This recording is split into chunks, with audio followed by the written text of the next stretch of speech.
गलत सजा देने पर यमराज को मिला श्राप, धरती पर किस रूप में लिए जन्म। नमस्कार, आप सभी की हिंदी कहानी में स्वागत है।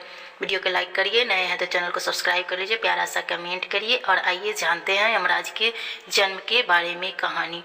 यमराज को मृत्यु के देवता कहा जाता है। धार्मिक मान्यता है कि मनुष्य के प्राण निकालने के बाद यमदेव ही हैं जो मृत्यु के बाद उनके कर्मों का दंड देते हैं। मृत्यु के देवता से सभी डरते हैं, लेकिन पौराणिक कथाओं के अनुसार एक व्यक्ति ऐसा भी हुआ जो मृत्यु के देवता से बिल्कुल भी नहीं डरा। वह जब यमराज के दरबार में पहुंचा तो अपने जीवन काल में हुई घटना के लिए यमराज को ही दोषी बना दिया। आइए जानते हैं कौन था वह जिससे यमराज को श्राप दिया था और फिर यमराज को धरती पर मनुष्य के रूप में जन्म लेना पड़ा। महाभारत से जुड़ी है कथा, आइए जानते हैं यमराज को किसने और कब श्राप मिला। इस विषय में महाभारत में ही जिक्र किया गया है। महाभारत की एक कथा अनुसार मांडव्य नामक एक ऋषि थे। एक बार वह तपस्या में लीन थे। उसी समय चोरों का एक गिरोह आकर ऋषि के आश्रम में आकर छिप जाता है। मांडव्य ऋषि तब तक घटनाक्रम को समझ पाते तब राजा के सिपाहियों ने मांडव ऋषि को चोरों को शरण देने के जुर्माना में गिरफ्तार कर लिया। राजा ने भूलवश मांडव ऋषि को चोरी के आरोप में सजा के तौर पर सूली पर चढ़ाने का आदेश दिया।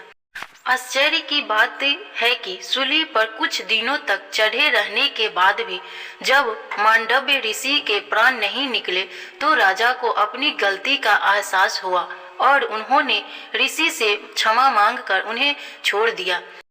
तब ऋषि यमराज के पास पहुंचे और उनसे पूछा कि मैंने अपनी जीवन में ऐसा कौन सा अपराध किया था कि मुझे इस प्रकार झूठे आरोप की सजा मिली। यमराज ने बताया कि जब आप 12 वर्ष के थे तब आपने एक फतिंगे की पूंछ में सिंक चुभाई थी। उसी के फलस्वरूप आपको यह कष्ट सहना पड़ा है। मांडव्य ऋषि का यमराज को श्राप। तब ऋषि मांडव्य ने यमराज से कहा कि 12 वर्ष की उम्र में किसी भी धर्म अधर्म का ज्ञान नहीं होता। तुमने छोटे अपराध का बड़ा दंड दिया है, इसीलिए मैं तुम्हें श्राप देता हूँ कि तुम्हें शूद्र योनि में एक दासी पुत्र के रूप में जन्म लेना पड़ेगा। महाभारत में ही एक कथा है कि चित्रांगद और विचित्रवीर्य की असमय मृत्यु हो जाती है। ऐसे में समस्या सामने आती है कि कुरुवंश का उत्तराधिकारी कौन बनेगा। इसके समाधान के लिए सत्यवती अपने दोनों बेटों को की पत्नियों अंबिका और अम्बालिका को अपने ऋषि पुत्र व्यास के पास संतान प्राप्ति के लिए भेजती है।